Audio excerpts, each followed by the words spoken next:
Our task is to write the truth table of the logical statement, the negation of Q if and only if P. So here we can see that we have the logical operator biconditional as part of the grouping symbol, where we have the negation right outside. To look into the truth table, we need to start with the correct logical operator before coming up with the truth table of the entire logical statement. The number of rows for our truth table is identified with this formula, 2 to the power of n, where n is the number of propositions being identified. We have propositions Q and P, so we only have 2 propositions, hence this is 2 squared, which is equal to 4, which means we have 4 rows for our truth table. And that excludes the header, which comprises the Q and P propositions and the rest of the necessary operations later. Now, don't worry about starting with proposition Q first before P, because number one, it doesn't matter which proposition is stated first, because we just need to work with the truth table or truth value for every logical operator. And at the same time, we have here the biconditional logical operator, which works both ways. Now we are going to add here, as mentioned, 4 rows. That would mean we have 2 columns with 4 rows. We have 1, 2, 3, and we have here the 4th row. This is our header. You may want to add this as one of your rows.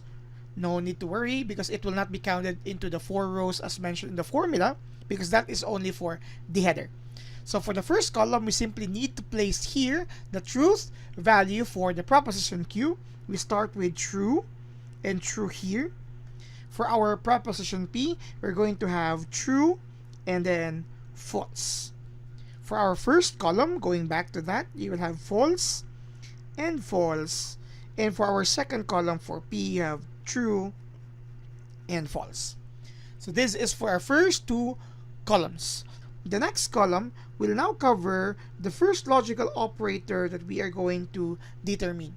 Here, we are going to look into the logical operator inside the grouping symbol, and that is for the biconditional statement. Hence, we will have here P if and only if Q, before we negate such.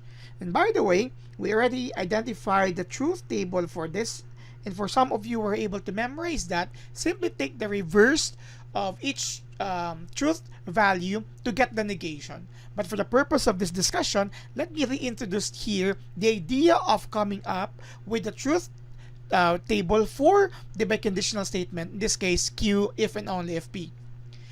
For biconditional logical operators, the result is true if both propositions have the same truth value.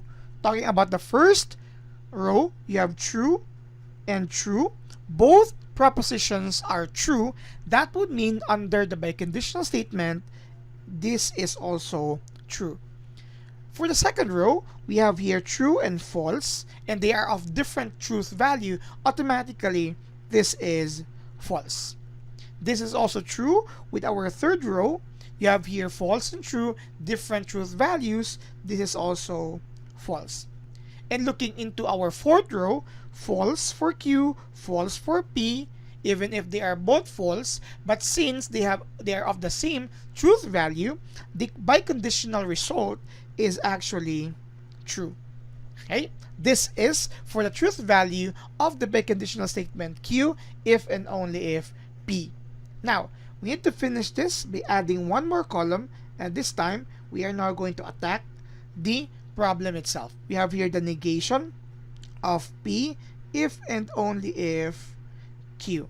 As mentioned, for negation, simply take the reverse truth value of the result. Since this is true, looking into this column here, this is false. The second is false, so the reverse of that is true. This is also false, given this true. And for our fourth row, this being true, its reverse or its negation is false.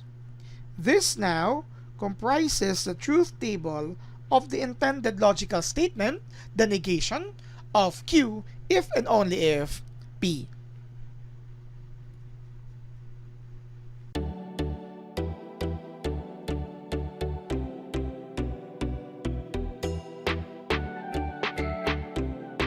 Don't forget to like and share our videos, leave a comment, and reasonably subscribe to our channel.